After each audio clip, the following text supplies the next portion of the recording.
নমস্কার, Bengali lab চ্যানেলে আপনাদের সকলকে স্বাগত। মৈত্রী দেবীর নজরকাড়া উপন্যাস ন হন্যতে অর্থাৎ ইট ডাজন্ট ডাই উপন্যাসটির পাঠ বেঙ্গলি ল্যাব চ্যানেলে অলরেডি দেওয়া আছে। আপনারা যারা এখনও পাঠটি শোনেননি তারা প্লেলিস্ট থেকে প্রতিটি পর্ব শুনতে পারবেন। আজকের উপন্যাস মৈত্রী দেবী ও মির্জা এলিয়েটের গোপন প্রণয় কাহিনীর বহিঃপ্রকাশ, ফলস্বরূপ বিচ্ছেদ এবং বিরহের দহনজ্বালা থেকে সৃষ্ট মির্জা এলিয়েটের উপন্যাস লা নুই বেঙ্গলি। উপন্যাসটি রোমানীয় ভাষায় মৈত্রী নামেই প্রকাশিত হয়। মূলত মির্জা এলিয়েটের ঘনিষ্ঠ বন্ধু শেরগুই কলকাতায় থাকাকালীন মৈত্রী দেবী তার কাছ থেকে জানতে পারেন মির্জা এলিয়েট তাদের শারীরিক সম্পর্ক নিয়ে একটি উপন্যাস লিখেছেন এবং এই উপন্যাসটির অনুবাদ পড়ে মৈত্রী দেবী গভীরভাবে মর্মাহত হন। মির্জা এলিয়েটের কল্পনাপ্রসূত লেখার বিরোধিতা করে নিজস্ব অভিজ্ঞতা তুলে ধরে তিনি লেখেন ন হন্যতে। উপন্যাসটি 1974 খ্রিস্টাব্দে প্রকাশিত হয়। মূলত কাহিনীর সূত্রপাত নরেন্দ্র সেনের বাড়িতে থাকাকালীন মির্জা এলিয়েট প্রেমে পড়েন মৈত্রী দেবীর এবং তাদের গোপন নিষিদ্ধ প্রেম ধীরে ধীরে বৃদ্ধি পায়। তৎকালীন সমাজ ব্যবস্থা এবং দেশীয় সংস্কারের কোপে পড়ে মৈত্রী দেবী এবং মির্জা এলিয়েটের প্রণয় কাহিনী বাস্তবে অসম্পূর্ণ থাকলেও মানসিক প্রেম তাদের চিরন্তন থেকে যায় এবং তারই ফলস্বরূপ ন হন্যতে অর্থাৎ ইট ডাজন্ট ডাই। লা নুই বেঙ্গলি মূলত মির্জা এলিয়েটের দৃষ্টিভঙ্গি থেকে মৈত্রী দেবীর প্রতি প্রণয় এবং তার বিরহের স্বরূপ। লা নুই বেঙ্গলি উপন্যাসটি বিভিন্ন ভাষায় বিভিন্ন দেশে প্রকাশিত হয়। মির্জা এলিয়েট এবং মৈত্রী দেবীর প্রতিশ্রুতি স্বরূপ কারোরই জীবদ্দশাতে উপন্যাসটির ইংরাজি অনুবাদ প্রকাশ পায়নি। 1994 সালে শিকাগো বিশ্ববিদ্যালয়ের প্রেস থেকে দুটি উপন্যাসের ইংরাজি অনুবাদ প্রকাশ পায়। শুরু হচ্ছে মির্জা এলিয়েটের 1988 সালে বাংলা শিরোনামে প্রকাশিত উপন্যাস লা নুই বেঙ্গলি।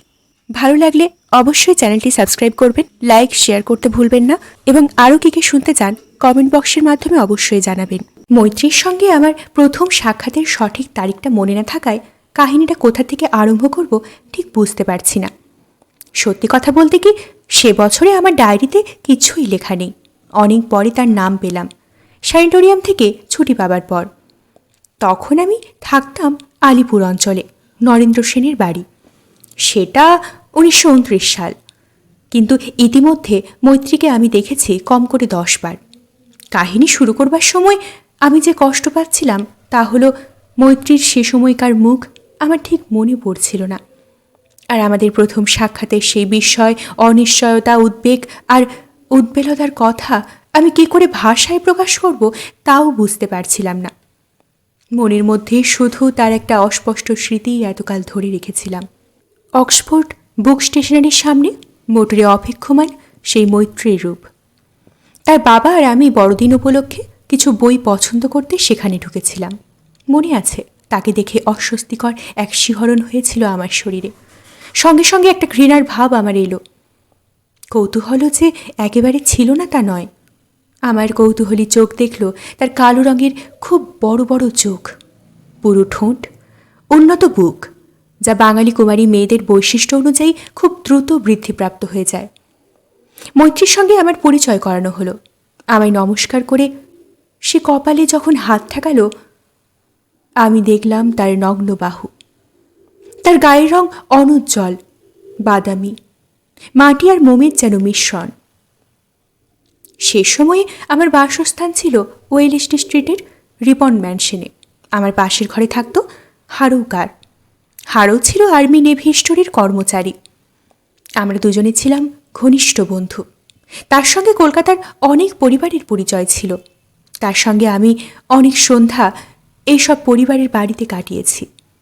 সপ্তাহে একদিন আমরা যুবতী মেয়েদের নাচের আসরে যেতাম। মৈত্রীর নগ্ন হাত আর তার অদ্ভুত কালচে বাদামি গায়ের রঙের কথা আমি হারৌকে জানাবো ভেবেছিলাম। সত্যিই সেটা আমার কাছে বাস্তবিকই পুরুষালী এবং অস্বস্তিকর মনে হয়েছিল। আসলে আমি এ বিষয়ে আমার ধারণাটা একটু স্পষ্ট করতে চেয়েছিলাম।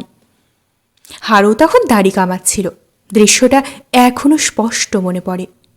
হারৌ পা দুটো তখন ছোট্ট একটা টেবিলের ওপর তোলা, সামনে ছোট্ট আয়না, চায়ের কাপ, হালকা বেগুনি রঙের নাইট গাউন, যাতে জুতোর কালির দাগ। মনে আছে, এর জন্য সে তার পরিচারককে মেরে রক্তাক্ত করেছিল, অথচ সেদিন রাতে YMCA-তে নাচের সময় মত্ত অবস্থায় সে নিজেই তা নোংরা করেছিল।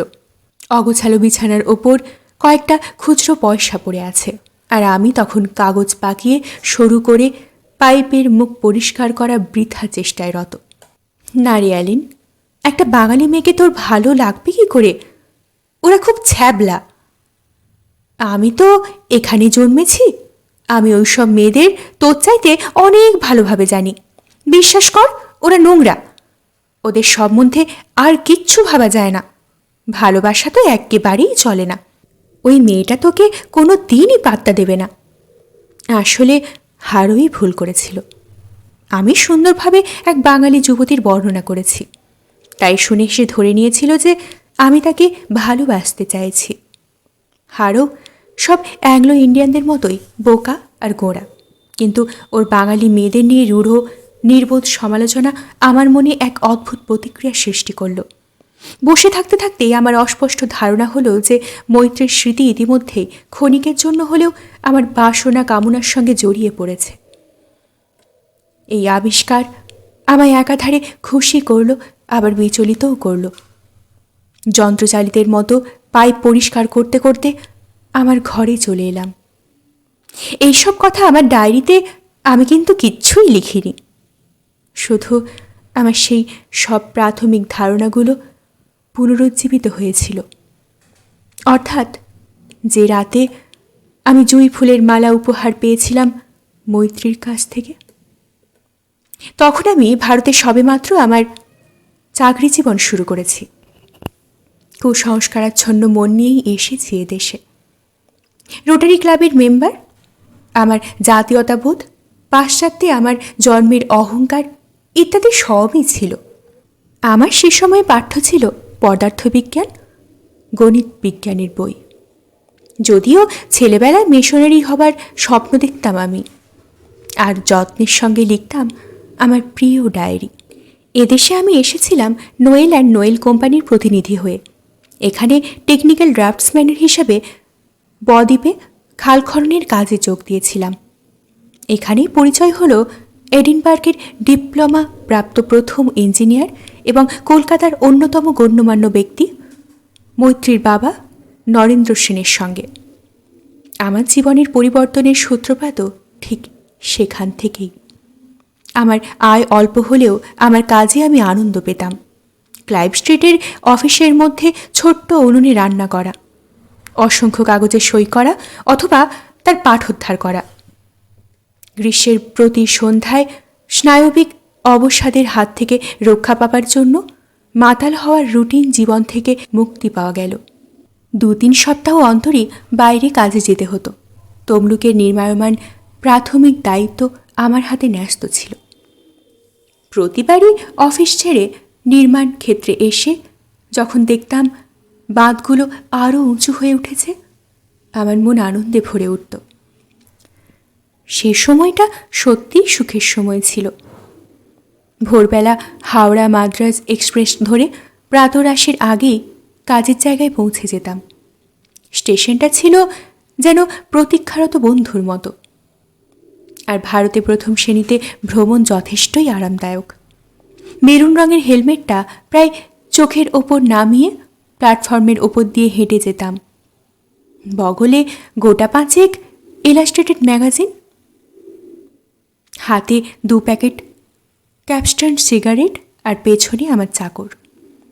তমলুকে থাকাকালীন আমি বড্ড বেশি সিগারেট খেতাম।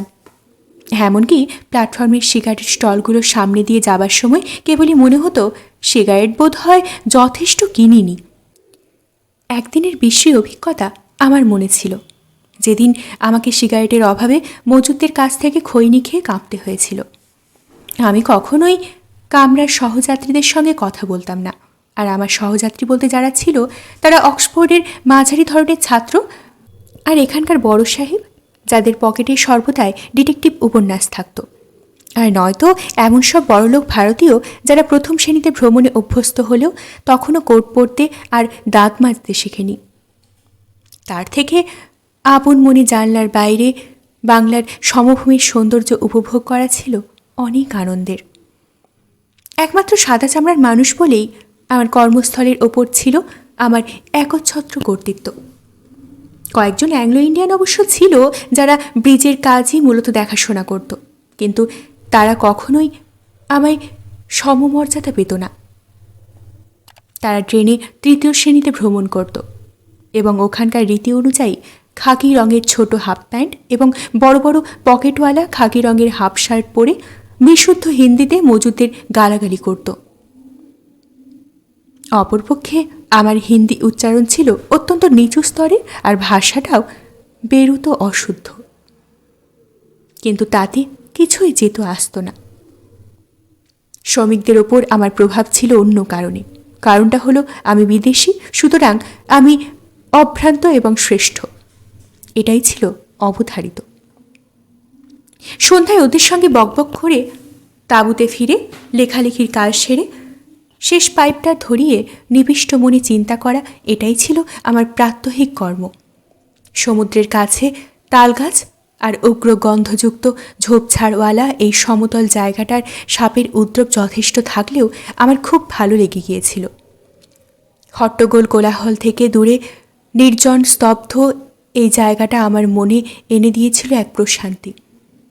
নীল আকাশের নিচে এই সবুজ পরিত্যক্ত সমতল ভূমি যেন ভ্রমণকারীদের জন্য বিষণ্ণ প্রতীক্ষায় থাকত। তখনকার দিনগুলো ছিল অবকাশ যাপনের সময়। কাজে ছিল আনন্দ, কর্তৃত্ব করার কেউ ছিল না। ডাইনে বায়ে হুকুম চালাতাম। শুধু অভাব ছিল একজন বুদ্ধিমান সঙ্গীর। তেমন সঙ্গী যদি কেউ থাকতো তাহলে হয়তো তাকে আমি অনেক বিস্ময়কর কিছু শোনাতে পারতাম। ঘটনাচক্রে একদিন লুসিয়া মিজ এর সঙ্গে আমার দেখা হয়ে গেল। আমি রোদে পুড়ে খিদে তেষ্টায় কাতর হয়ে প্ল্যাটফর্মের সিঁড়িতে দাঁড়িয়ে আছি, আর আমার চাকর গেছে ট্যাক্সি ডাকতে। আর এদিকে তখন সবে বোম্বে এক্সপ্রেস এসেছে, তার ফলে প্রচণ্ড ভিড়। এর মধ্যে দেখা লুসিয়ার সঙ্গে। লুসিয়ার সঙ্গে আমার আলাপ বছর দুয়েক আগে এডেন বন্দরে। জাহাজের কয়েক ঘন্টার মধ্যে থেমেছিল। আমি যাব ভারতবর্ষের পথে, আর লুসিয়া ইজিপ্টে যাবার জন্য একটা ইতালিয়ান জাহাজের অপেক্ষায়। যদিও একটু বেশি মাত্রায় দাম্ভিক, তবু তীক্ষ্ণ বুদ্ধি সম্পন্ন প্রতিভাবান এই সাংবাদিককে আমার ভালো লেগেছিল। জাহাজে বসেই সে তখন একটা অর্থনৈতিক প্রবন্ধ লিখছিল, দেশের মূল্য তালিকা আর সেই বন্দরের মূল্য তালিকার তুলনামূলক পর্যালোচনা করে।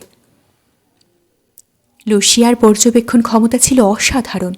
1 ঘন্টা মাত্র একটা বন্দরে ঘুরে যে কোনো একটা শহর সম্পর্কে সে নিখুঁত বিবরণ লিখতে পারত। সে সময়ে তার সঙ্গে আমার আলাপ তখন তার একাধিকবার ভারত, চীন, মালয়েশিয়া, জাপান ঘোরা হয়ে গেছে। যারা মহাত্মা গান্ধীর সমালোচনা করত তাদের সঙ্গে সে ছিল একমত, তবে মহাত্মা যে যা করেছিলেন তার জন্য নয়, উনি যা করতে পারতেন কিন্তু করেননি, সেই ব্যাপারে তার বক্তব্য ছিল যুক্তিসঙ্গত। কিছুমাত্র অবাক না হয়ে লুসিয়া চিৎকার করে বলল, হ্যালো অ্যালেন, সেই ভারতেই রয়ে গেছিস? লোকটাকে বলে দিত আমার হিন্দি না বোঝার ভান করে আমাকে কোনো হোটেলে না তুলে সোজা ওয়াইএমসিএতেই যেন নিয়ে যায়। ভারতের পটভূমির একটা বই লিখছি, বইটা সাকসেসফুল হবেই, ডিটেকটিভ উপন্যাসে রাজনৈতিক মশলা, শোনাবো তোকে। আধুনিক ভারতের ওপর লুসিয়ার একটা বই লেখার ইচ্ছে অনেক দিনের। কয়েক মাস ধরে বিভিন্ন লোকের সাক্ষাৎকার নিয়েছে, জেলখানাগুলোয় ঘুরে ঘুরে দেখেছে, অনেক ছবিও তুলেছে। সেদিন সন্ধ্যাবেলায় একটা অ্যালবাম দেখলাম। ভারতীয় নারীদের ব্যাপারটাই তাকে কিছুটা অসুবিধায় ফেলেছে, তাও বুঝলাম। এ ব্যাপারে তার প্রত্যক্ষ অভিজ্ঞতা নেই বললেই চলে। পর্দার অন্তরালে যাদের জীবনযাত্রা চলেছে তাদের সম্পর্কে লুসিয়ার ধারণা ছিল অস্বাভাবিকভাবেই খুব স্পষ্ট। তাদের নাগরিক অধিকার সম্বন্ধে তার কিছুই জানা ছিল না। বিশেষত সে খুবই কৌতূহলী ছিল শিশু বিবাহ সম্পর্কে। অনেকবার সে আমাকে প্রশ্ন করেছে যে এদেশে 8 বছরের মেয়েরও বিয়ে দেওয়া হয় কিনা। অস্বীকার করতে পারিনি, কারণ এ ঘটনার উল্লেখ আমি বিশিষ্ট ব্যক্তির বইয়ে পড়েওছি, যিনি এখানে প্রায় 30 বছর ধরে ম্যাজিস্ট্রেটের মতো দায়িত্বশালী পদে আসীন ছিলেন। এইসব ব্যাপার আলোচনা করতে করতে ফয়াবে বসে একটা সুন্দর সন্ধ্যা কাটল। কিন্তু তাকে এ সমস্ত বিষয়ে ইচ্ছা না থাকা সত্ত্বেও বিশেষ কোনো ধারণা বা জ্ঞান দিতে পারলাম না। আমি নিজেও এদেশের নারীদের চিনতাম না, কদাচিৎ তাদের সিনেমা হলে বা সভা সমিতিতে দেখেছি। ভাবতে ভাবতে একটা বুদ্ধি এলো, যদি নরেন্দ্র সেনকে অনুরোধ করি আমার বন্ধুকে চায়ের নিমন্ত্রণ করতে, তাহলে হয়তো তখন লুসিয়া তার কাছ থেকে কিছু প্রয়োজনীয় তথ্য পেলেও পেতে পারে, আর সেই সুবাদে আমিও মৈত্রীর হয়তো কাছ থেকে দেখার সুযোগ পেতে পারি। সেই অক্সফোর্ডের দোকানের সামনে প্রথম দেখা হয়েছিল, তারপরে তাকে আর আমি দেখিনি। মিস্টার সেনের সঙ্গে আমার সম্পর্ক ছিল আন্তরিকতার, যদিও তা সীমাবদ্ধ ছিল অফিসের কাজকর্ম বা গাড়িতে একসঙ্গে যাতায়াতের সময় কথাবার্তার মধ্যে। অবশ্য এর মধ্যে 2-3 বার তিনি আমায় চা খেতে নিমন্ত্রণ করেছিলেন, কিন্তু তখন আমার অবসর সময়ে পদার্থবিদ্যা গণিতবিদ্যার আকর্ষণ কাটিয়ে ওনার বাড়ি যেতে পারিনি। মিস্টার সেনকে জানালাম লুসিয়া ভারতের ওপর একটা বই লিখছে, সেটা প্যারিস থেকে প্রকাশিত হবে এবং এ ব্যাপারে সে ওনার সঙ্গে কিছু আলোচনা করতে চায়। মিস্টার সেন সানন্দে রাজি হলেন এবং সেই দিনই সন্ধ্যায় আমাদের নিমন্ত্রণ করলেন। আনন্দের সঙ্গে লুসিয়াকে খবরটা জানালাম, আর লুসিয়া কোনোদিনই কোনো সম্ভ্রান্ত ভারতীয়ের বাড়িতে ঢোকেনি, তাই সে নিজেকে প্রস্তুত করতে শুরু করলো একটা নিখুঁত বিবরণ নেওয়ার জন্য। লুসিয়া প্রশ্ন করল, মিস্টার সেন কি জাত? ব্রাহ্মণ, তবে যতটা সম্ভব কম গোড়া। রোটারি ক্লাবের প্রতিষ্ঠাতে সভা, ক্যালকাটা ক্লাবের সভ্য, চমৎকার টেনিস প্লেয়ার এবং নিজের গাড়ি অধিকাংশ সময় নিজেই চালিয়ে থাকেন। ব্রাহ্মণ হলেও মাছ মাংস খান, বাড়িতে অতিথি এলে এমনকি অ্যাংলো ইন্ডিয়ান এলেও স্ত্রীর সঙ্গে আলাপ করিয়ে দিতে দ্বিধা করেন না। আমি নিশ্চিত মিস্টার সেনকে তোর ভালোই লাগবে। তবে এ কথা অবশ্য স্বীকার করা উচিত যে আলিপুরের তার বাড়ি আমি প্ল্যান নিতে যাওয়ার সময় গাড়ি থেকে দেখলেও বাড়ির অভ্যন্তরের যে জিনিসপত্র আমি দেখলাম তা আমাকে লুসিয়ারের চেয়ে কম বিস্মিত করেনি। দরজায় স্বচ্ছ পর্দা, নরম কার্পেটে ঢাকা মেঝে, কাশ্মীরি উলের কাপড় দিয়ে ঢাকা সোফা, সোফার পাশে ছোট ছোট 1 পায়াওয়ালা টেবিল, টেবিলে চায়ের কাপ আর পিঠে জাতীয় খাবার রাখা। মিস্টার সেন নিজেই এসব খাবার পছন্দ করছেন যাতে তার অতিথিকে ভালোভাবে স্থানীয় খাদ্য সম্পর্কে ওয়াকিবহাল করতে পারেন। আমি অবাক হয়ে ঘরটা দেখছিলাম, মনে হচ্ছিল যেন এইমাত্র ইউরোপ থেকে ভারতের মাটিতে পা দিলাম।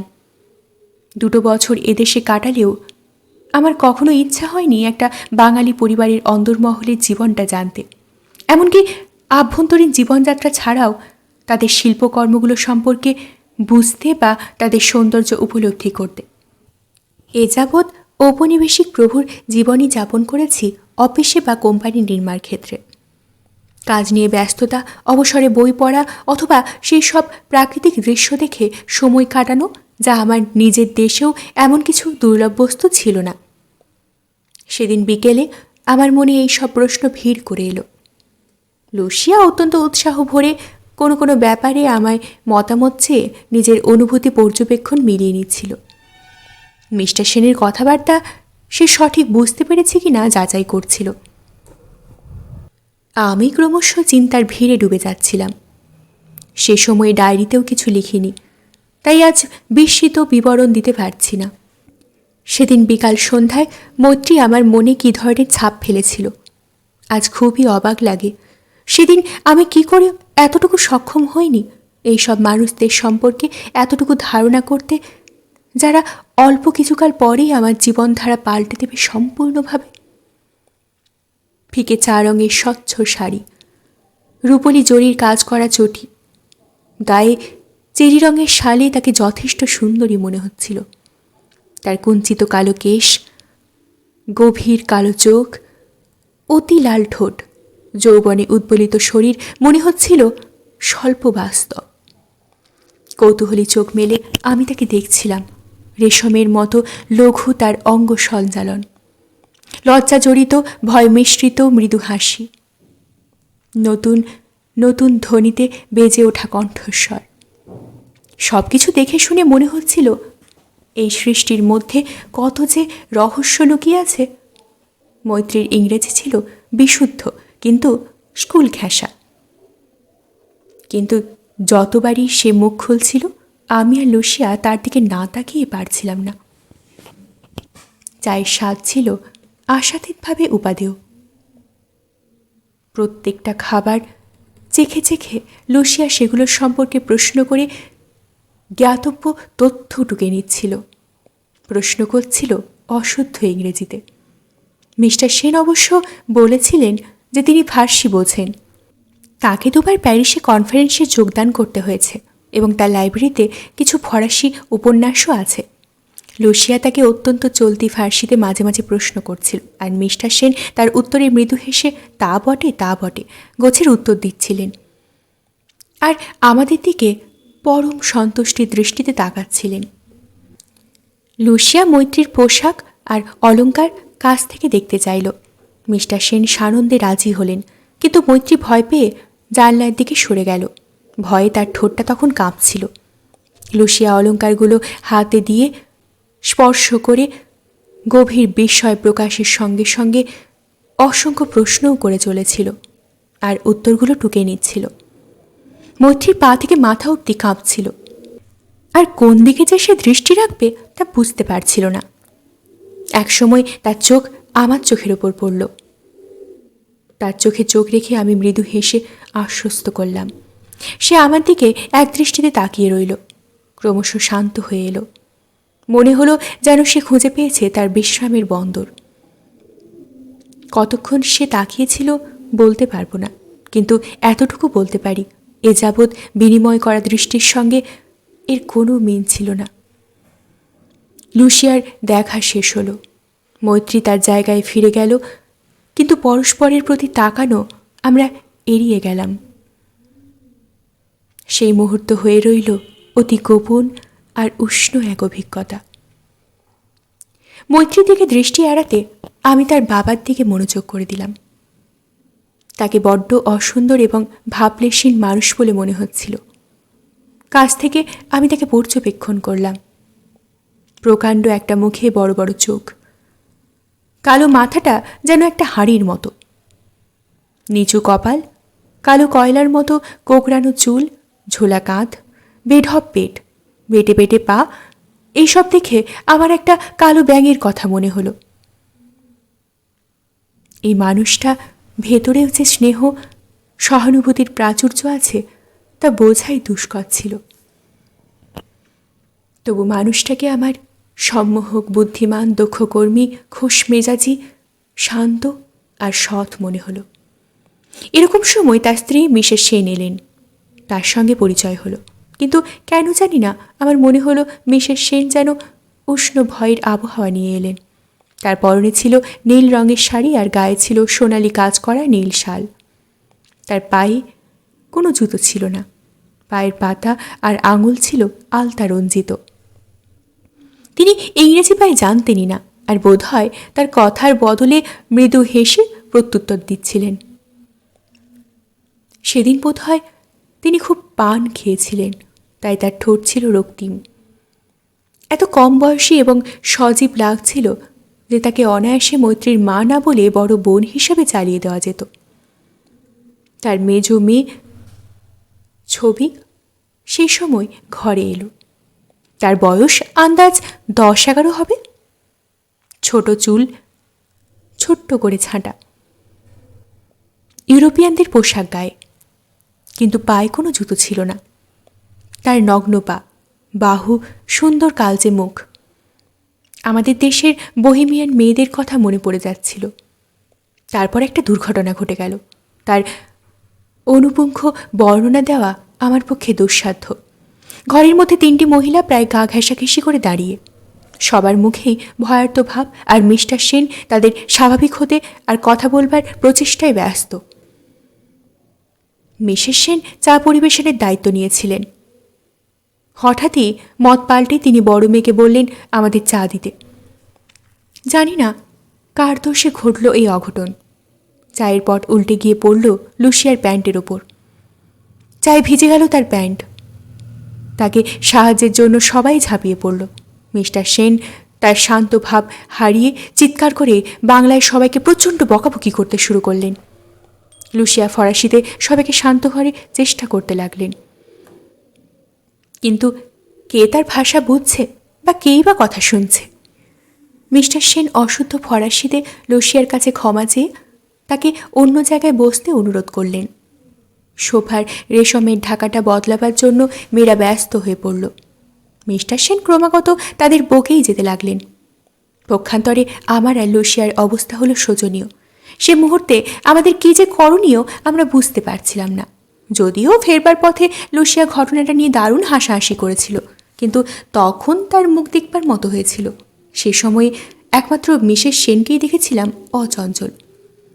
কথাবার্তা বেশিক্ষণ হয়নি। মিস্টার সেন লুসিয়াকে তার কাকার কথা বললেন। কাকা ছিলেন সংস্কৃতে পণ্ডিত, সরকারি স্বীকৃতিও তার ছিল। কাকার সংগ্রহের প্রাচীন সংস্কৃত পুঁথি দেখালেন। আমরাও ওনাদের পারিবারিক ছবির অ্যালবাম দেখালাম। পরে ওনার সংগ্রহের প্রাচীন কিছু শিল্প নিদর্শনও উনি দেখতে চাইলেন। জানলার বাইরে বাড়ির উঠোনটা দেখা যাচ্ছিল, উঁচু পাঁচিল দিয়ে ঘেরা, ছোট ছোট পাতাবাহারি গাছ, লতানে গাছের ফুল। আরেকদিকে একটা তাল গাছ মাথা তুলে তার অস্তিত্ব জানান দিচ্ছিল। হাওয়ায় তার পাতা কম্পমান। এতদিন কলকাতায় আছি, কিন্তু এই নিস্তব্ধ অন্দরমহলের অভ্যন্তরে কোথা দিয়ে যেন এক আনন্দ স্রোত বয়ে যাচ্ছিল তা আমার সম্পূর্ণ অজানা ছিল। হঠাৎ সেই স্তব্ধতা ভেঙে ভেসে এলো এক সম্মিলিত হাসির রোল। মহিলা শিশুকণ্ঠের সেই হাসির আওয়াজ সরাসরি আমার হৃদয় ছুঁয়ে গেল।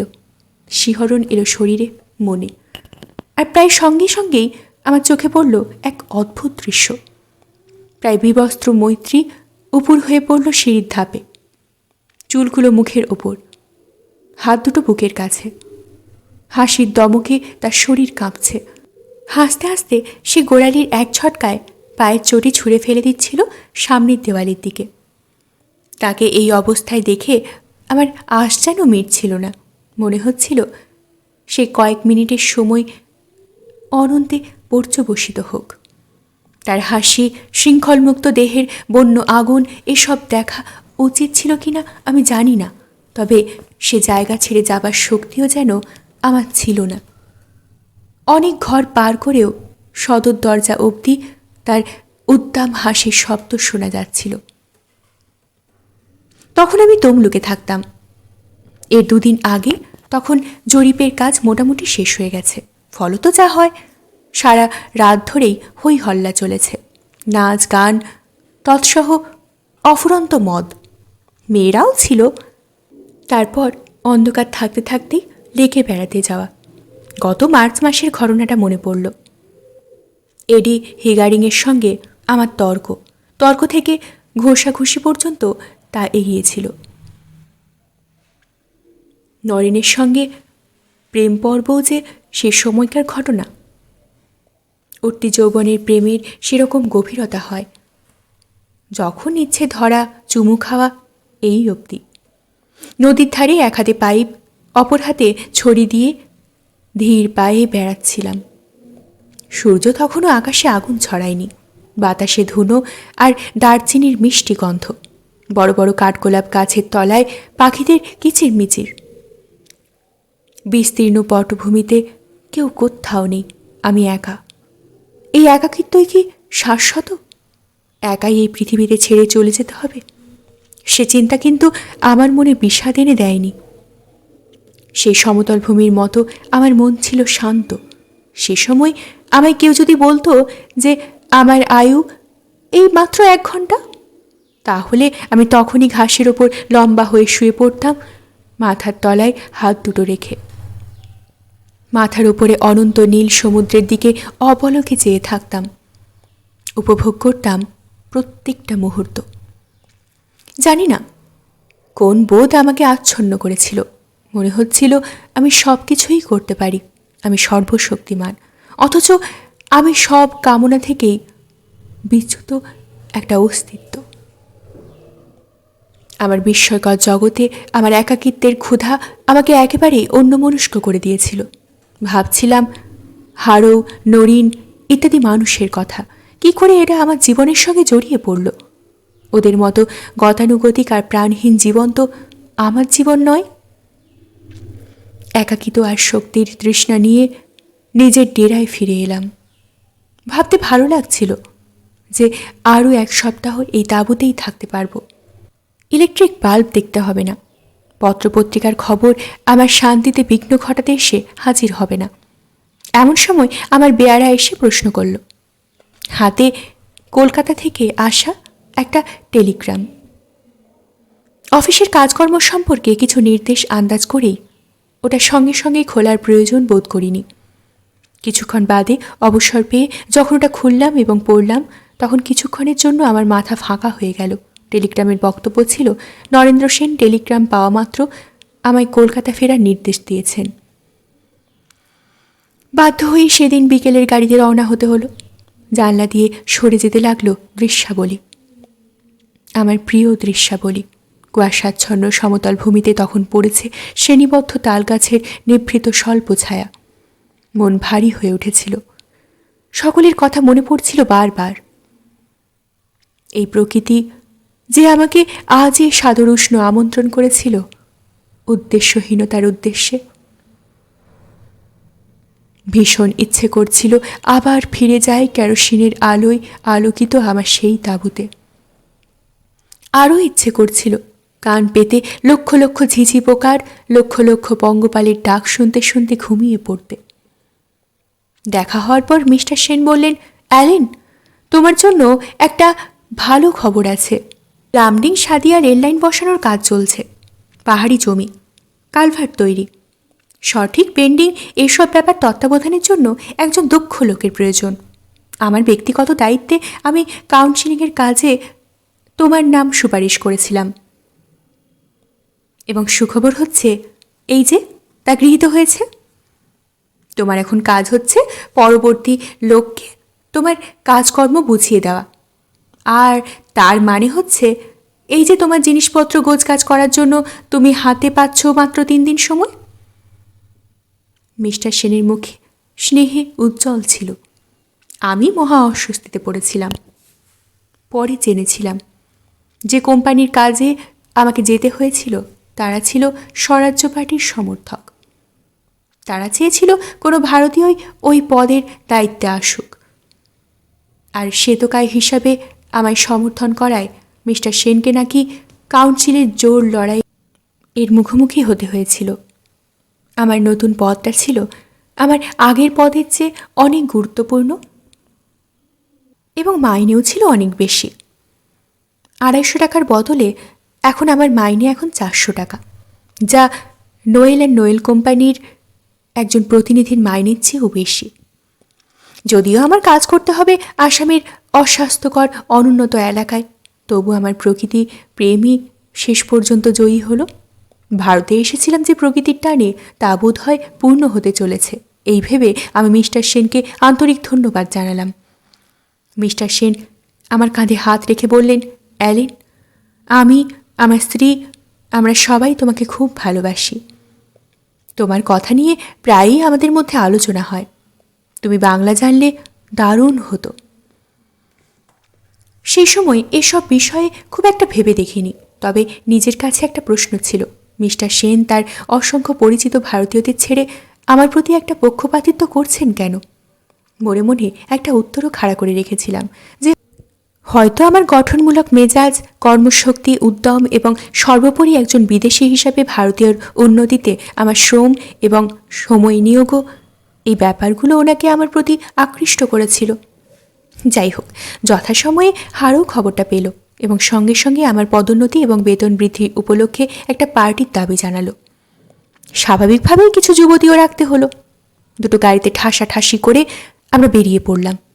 হইচই আর হাসি ঠাট্টা করতে করতে আমাদের দল সশব্দে নিজেদের অস্বস্তি খুব বেশি করে জানান দিতে দিতে ক্রমশ পার্ক স্ট্রিট থেকে চৌরঙ্গি রোডে এসে পড়ল। চৌরঙ্গি রোডে এসেই গাড়ি দুটো দৌড় প্রতিযোগিতায় নেমে পড়ল, অবশ্য তো সামারই। উভয় গাড়ির যাত্রীরাই নিজেদের ড্রাইভারদের উত্তেজিত করছিল। আমি যে গাড়িটায় ছিলাম তার ড্রাইভার আবার ফরাসি ভাষা জানে। যুদ্ধের সময় সে কিছুদিন ফ্রান্সে ছিল। আমার কোলের ওপর বসেছিল গার্দি। গাড়ির উন্মত্ত গতি, গার্দি ভয়ে আমায় জড়িয়ে ধরে বারবার বলছিল, পড়ে যাব, পড়ে যাব, আমি পড়ে যাব।